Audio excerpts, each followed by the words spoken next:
मरहबा collection mall, readymade कपड़ों का भरपूर खजाना। Jeans pant, T shirt, cargo pant, night pant, बच्चे और बच्चियों के लिए अच्छे खूबसूरत और उम्दा ड्रेस। पता याद रखे।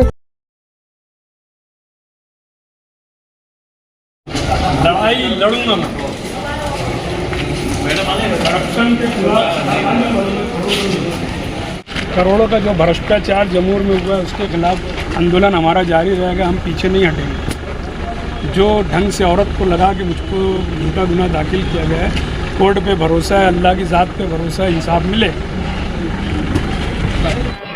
देखिए, कल शफीक राणा साहब को पुलिस ने गिरफ्तार किया और आज उनको कोर्ट में पेश किया था।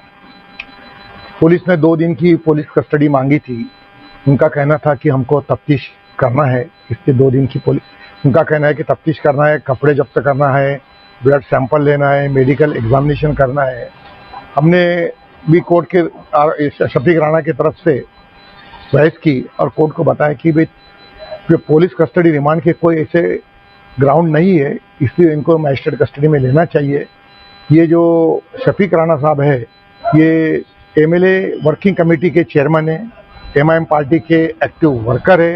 इनको एक सियासी तौर पे इनको ये मामले में एक फंसाया गया है, लेकिन तो भी कोर्ट ने तफ्तीश के लिए जो कलम लगा है, इसकी वजह से 2 दिन की पुलिस कस्टडी में रखने का आदेश आज पारित किया है। का कौन सा कलम लगा? ये देखिए, अभी यूने जो कलम है वो जो विनय भंग का है और बलात्कार जो किया है, सब ऐसा जो कलम जो लगे हैं इन पे कि भाई इन्होंने जो 264 BNS के 64(2)M 74 और 351(2) ऐसे कलम लगाए गए हैं इनके खिलाफ में। 2 दिन की 12 तारीख तक इसी में इनको तफ्तीश के लिए रखने के आदेश किया गया है।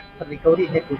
रिकवरी का तो कोई ग्राउंड था ही नहीं। उनका कहना है कि खाली कपड़े इनके लेना है। हमने कोर्ट को यही बोला कि भाई ये इसमें तो 3 महीने का डिले हो चुका है ये केस में। उनका कहना है पुलिस को 23/3/2025 के 5-6 दिन पहले वो महिला के साथ, पीड़िता के साथ अत्याचार हुआ है। तो कोर्ट को हमने ये भी बताया कि भाई अभी कपड़े समझो जब्त भी किए, हस्तगत भी किए, तो उसमें क्या मिलने वाला है। लेकिन तो भी कोर्ट ने जो ग्रेविटी देखते हुए ऑफेंस की 1-2 दिन की पुलिस कस्टडी में इनको रखने का आदेश किया है।